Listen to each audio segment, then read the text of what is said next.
Oi, gente, bom dia, boa tarde, boa noite. Espero que todo mundo esteja bem, que todo mundo esteja se cuidando. E hoje a gente vai falar de um assunto que está ali presente na ementa de vocês. Na verdade, é um dos poucos assuntos que está ali bastante marcado, que a gente tem que tratar ao longo da disciplina de atividades linguísticas, que é o preconceito linguístico. Eu vou abrir aqui a apresentação no modo maior. Pronto.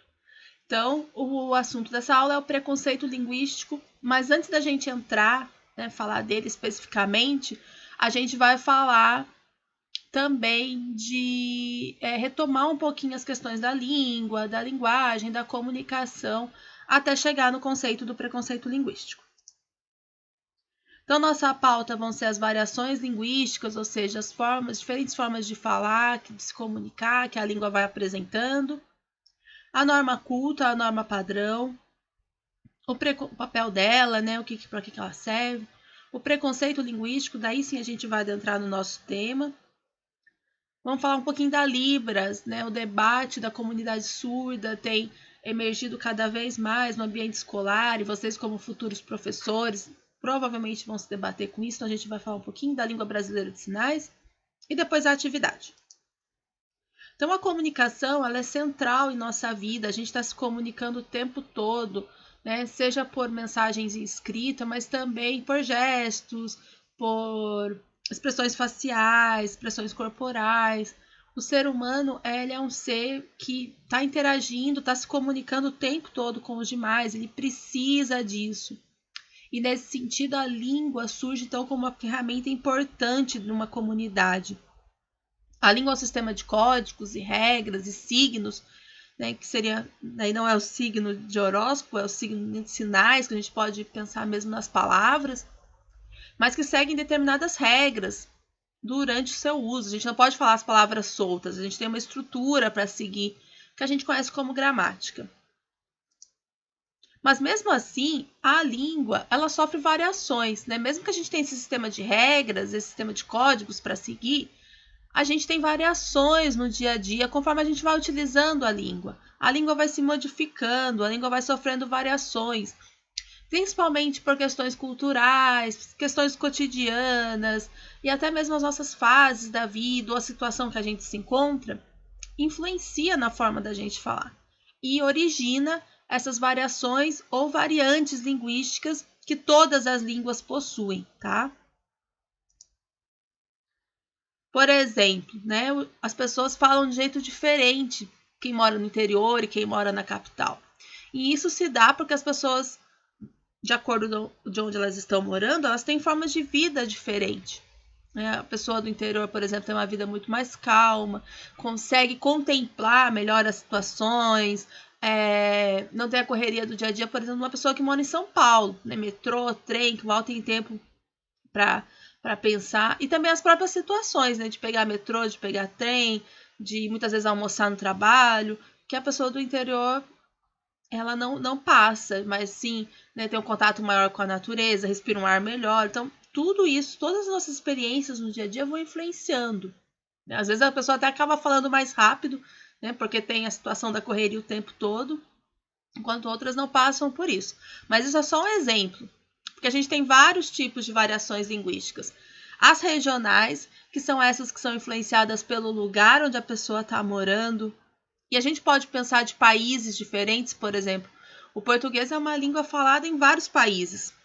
Então, o português de Portugal é diferente do nosso, que é diferente do português de Angola, que é diferente do português de Moçambique, que é diferente do português de Timor-Leste.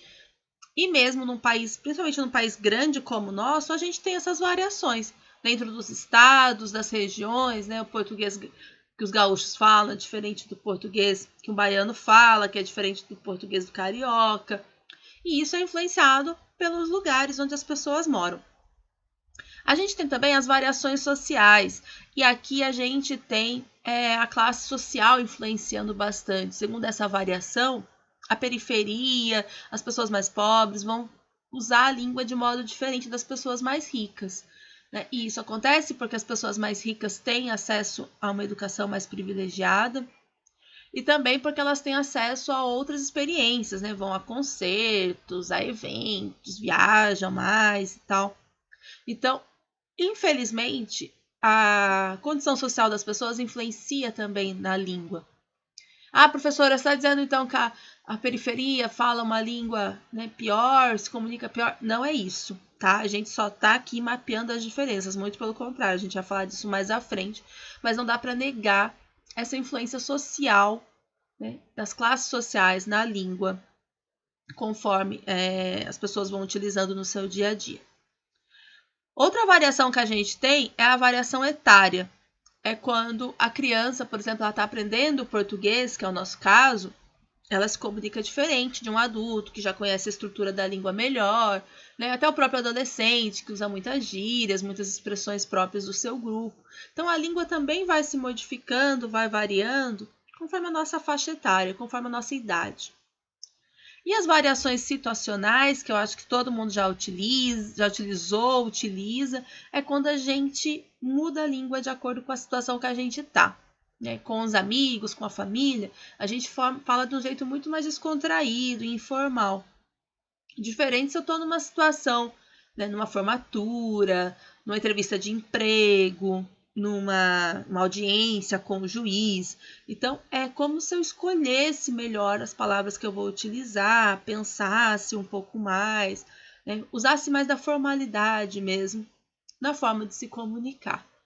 Eu tinha uma professora, eu sempre falo isso, mas eu tinha uma professora que essa frase me marcou muito, lá na graduação, que ninguém vai de terno à praia nem de biquíni à formatura. Então seria a mesma coisa. Para a língua a gente adequa a situação do mesmo jeito. Né? Eu não vou chegar numa entrevista de emprego pedindo um trampo pro cara, escola e-mail, não vou usar esse tipo de linguagem com a pessoa. Porque eu estou numa situação que requer outra forma de utilizar a língua. Essas aqui, então, são as variações que a gente tem na língua e que vão acontecendo de lugar para lugar, classe social, a faixa etária, a situação. Então, para vocês verem como a língua ela se adapta, ela se acomoda de acordo com o local que ela está, com a situação e por aí vai. E de variação, de variante, a gente tem a norma culta, a norma padrão, que é muito importante. O que ela representa? Eu gosto mais até do termo padrão, porque ela é uma forma de padronizar a língua portuguesa. Se eu não me engano, foi em 2008, os países falantes da língua portuguesa se reuniram e fecharam um novo acordo ortográfico, né, padronizando a língua portuguesa em todos os países, né, sentando mesmo e vendo como se escreve aquelas palavras, que expressões e tal.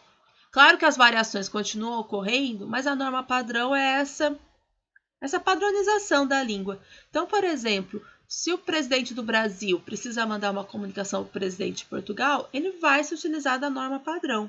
Ou a gente, nas situações de emprego, de trabalho, né, vou mandar um e-mail, vou mandar um ofício, uma comunicação, é a norma padrão que eu vou utilizar. Por isso é tão importante saber também a norma padrão, porque é outra variação da língua, que é essa que nos orienta mesmo. O termo não é nem uso correto, mas no uso padrão da língua portuguesa. Ai, professora, então quer dizer que ela nunca vai mudar? Vai. A língua vai sofrendo alterações ao longo do tempo. O português, quando ele surgiu, ele era bem diferente do que a gente fala hoje, mas essas mudanças são lentas.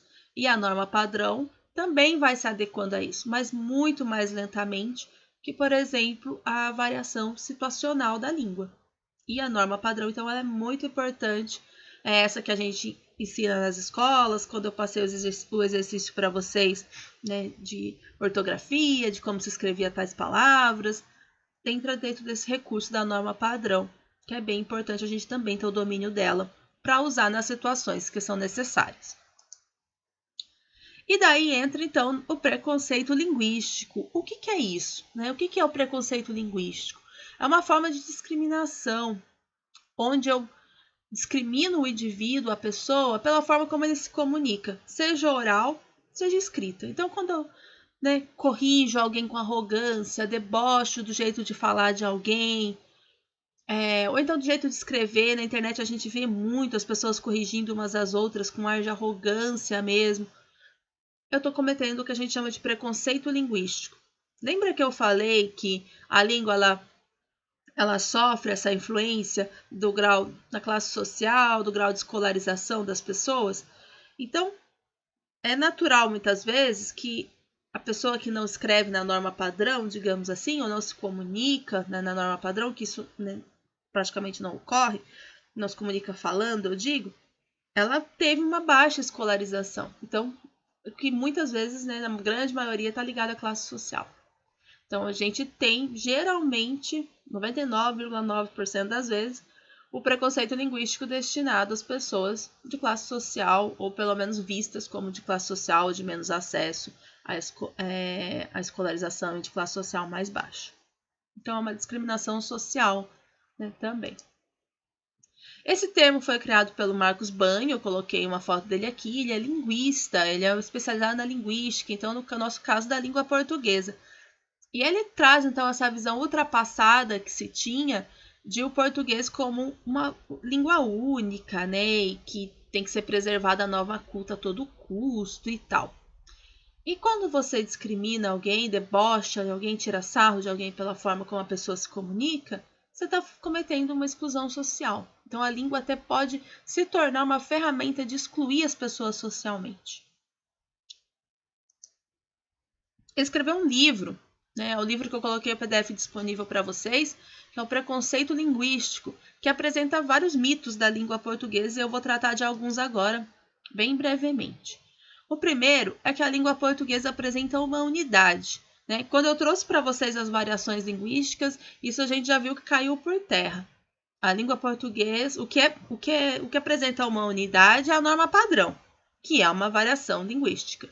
Mas a língua portuguesa ela não apresenta nenhuma unidade. Só dentro do Brasil a gente já tem vários jeitos de falar o português. Então, e se a gente se expandir para os outros países que falam português, mais ainda. Então, esse é um dos mitos que ele desfaz ali no livro. Outro mito é que o brasileiro não sabe falar português, só se em Portugal fala direito a língua portuguesa. Esse é um mito de uma visão bem colonial, né, tratando a gente como se não soubesse falar, e todo mundo sabe falar português, é a nossa língua materna, então a gente sabe falar o português. Cada um fala de um jeito, de acordo com as suas experiências, com as suas situações que vive no dia a dia. Então, o brasileiro fala sim, sabe falar português e muito bem. E na minha opinião, pessoal, o nosso português é mais bonito ainda que o de Portugal, tá? Essa é a minha opinião. Que o português é muito difícil. O que é difícil, né, muitas vezes a gente pode pensar na norma padrão. Mas todas as suas línguas têm sua norma padrão. Todas têm as suas especificidades, as suas particularidades, as suas regras. Então, o português, né, não é uma língua difícil. Tanto que nós falamos português, né, desde quando nossos responsáveis, pais, familiares nos ensinam a falar. Então, esse é o mito que é criado para falar, para até mesmo distanciar a língua portuguesa das pessoas. Ai, é difícil português, ai, nunca aprendi direito, né? E daí você já vai criando aquela resistência, né? E, pô, não vou ficar estudando esse negócio difícil. Então, português não é difícil. Todas as suas línguas apresentam seu sistema de códigos, de regra, né? E todos nós, falantes do português, internalizamos esse sistema de certa forma. A gente sabe, né, onde coloca o sujeito, o predicado numa frase. Isso a gente vai aprendendo tacitamente conforme vai utilizando a língua. Próximo mito, esse é muito importante. Ele até escreve assim no livro que eu acho muito bom. As pessoas sem instrução falam tudo errado. Isso vai muito em conjunção com a questão do preconceito linguístico, porque é nessas situações em que ele mais ocorre, né? Quando alguém sem instrução, alguém que não teve acesso à escola, usa a língua como sempre usou a vida inteira, e aí muitas vezes a pessoa que estudou mais hostiliza, debocha, corrige, e não é um dos mitos que a gente está partindo do princípio que não existe variação errada, não tem o falar errado. Todos somos falantes do português. A pessoa sem instrução ela pode não usar a norma culta na fala. E ela nem precisa, a norma culta, a norma padrão, e ela não precisa, porque a norma padrão ela tem outra função, como eu falei para vocês. Ninguém fala usando a norma padrão o tempo todo. Não existe isso. Não vou ficar pensando em todas as conjugações do verbo e tal para falar todas as frases ou todas as sílabas. Não existe. Então, as pessoas sem instrução não falam errado. Elas falam, vão sofrer aquelas variações que eu falei para vocês. Muitas vezes ligado à variação social. E é esse mito, acho que é um dos mais importantes que a gente tem que derrubar, porque ele está ligado sim à exclusão social, né? Se a pessoa sem instrução já é considerada a que fala errado, então fica difícil para ela arrumar um emprego, fica difícil até para ela, muitas vezes, se manter minimamente na sociedade. O certo é falar assim, já que se escreve assim, o mito 5.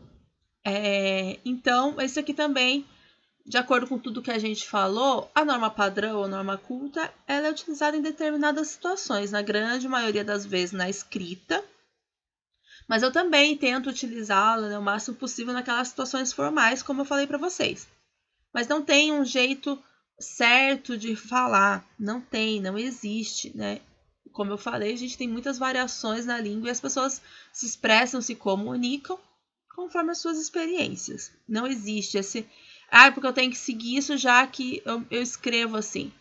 A gente tem situações muito distintas na língua falada e na língua escrita. Na língua escrita eu penso muito mais antes de me expressar. Eu posso ir lá, apagar, corrigir. Na língua falada isso não acontece. Então, só pela maneira que o pensamento, nessas duas formas de comunicação se formam, na língua escrita eu tenho um tempo para pensar, para maturar a ideia, para corrigir. Na língua falada eu não tenho isso. Esse mito já cai por terra, porque são situações muito distintas onde eu uso uma e a outra. É preciso saber gramática para falar bem. Aqui falando gramática especificamente das regras, porque gramática a gente sabe, Foi o que eu falei, a gente aprende o sistema de regras da língua quando está aprendendo uma língua no dia a dia. A gente internaliza onde coloca as palavras, onde coloca os artigos, onde vai o sujeito, onde vai o substantivo, o que é um plural. A gente internaliza todas essas regras. E eu não preciso sabê-las de cor para saber falar bem. Então, esse é outro mito também que afasta muitas pessoas da língua, porque acaba transformando a língua num sistema de regras só. E a língua é muito mais do que isso. É um fenômeno vivo que está se modificando o tempo todo, que proporciona a nossa interação com praticamente tudo na sociedade.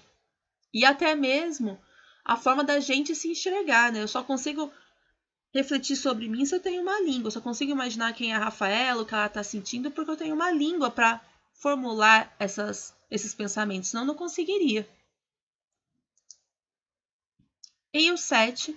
O domínio da norma culta é instrumento de ascensão social. De acordo com esse mito aqui, para a pessoa se ascender socialmente, ela teria que dominar a norma culta, ou norma padrão.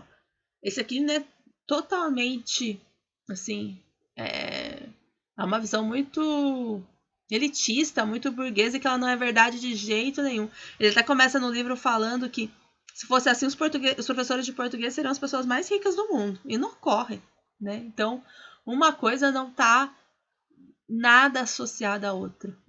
Não é dessa maneira que a gente tem que falar para os alunos, você precisa saber a norma padrão, porque senão você nunca vai ascender socialmente. Não, de jeito nenhum. Ele precisa saber a norma padrão para poder se comunicar nas situações em que a norma padrão é exigida. Então, já que a gente discutiu preconceito linguístico, os mitos ao redor da língua que a gente tem presente, eu trago, por questão de uma vivência minha com alunos surdos, a questão da Libras, que tem aparecido bastante fortemente em várias situações, no contexto escolar, a educação bilíngue. Se eu não me engano, todos os níveis de ensino foi aprovada recentemente, vão começar a estruturar.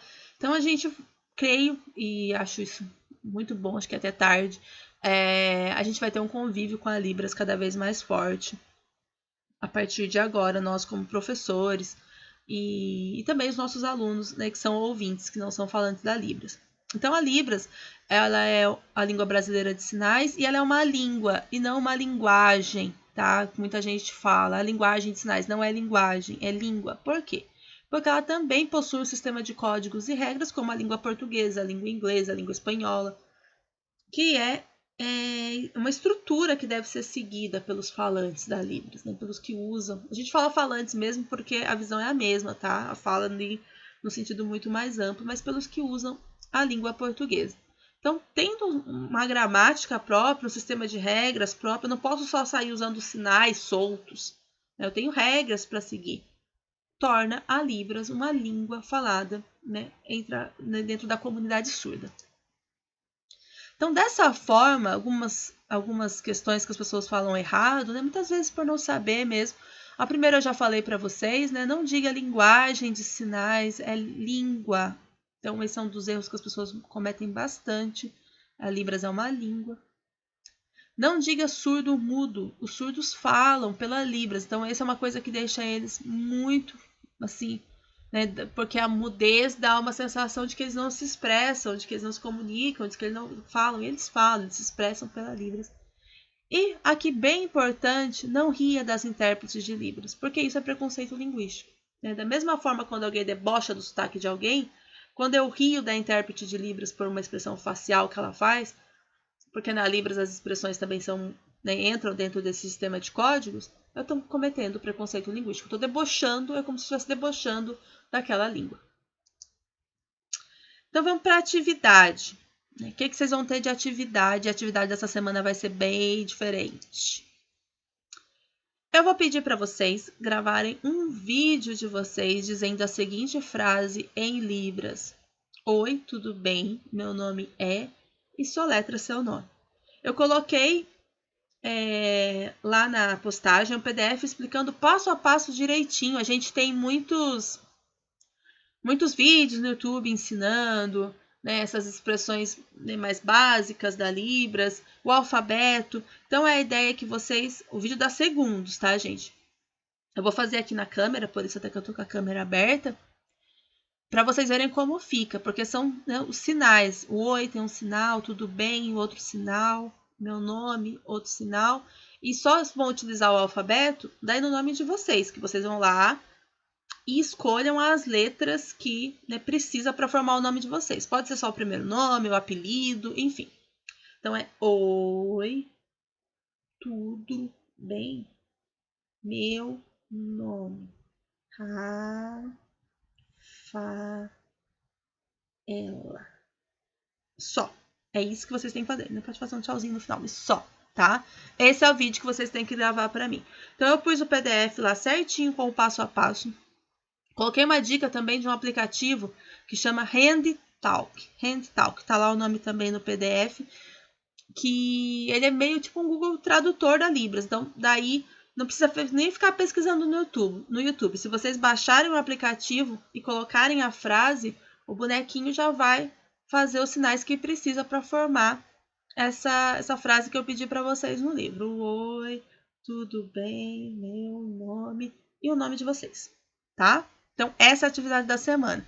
Não tem atividade escrita, né? Já que a gente está numa disciplina de atividades linguísticas e a Libras é uma língua e é a realidade que vai estar cada vez mais presente, se Deus quiser, nas nossas salas de aulas, então é isso que eu estou propondo para vocês como atividade da semana.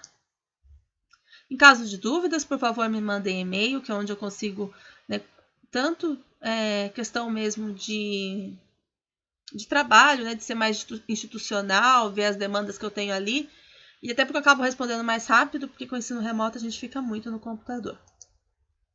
Obrigada, até mais. A gente se vê na próxima aula.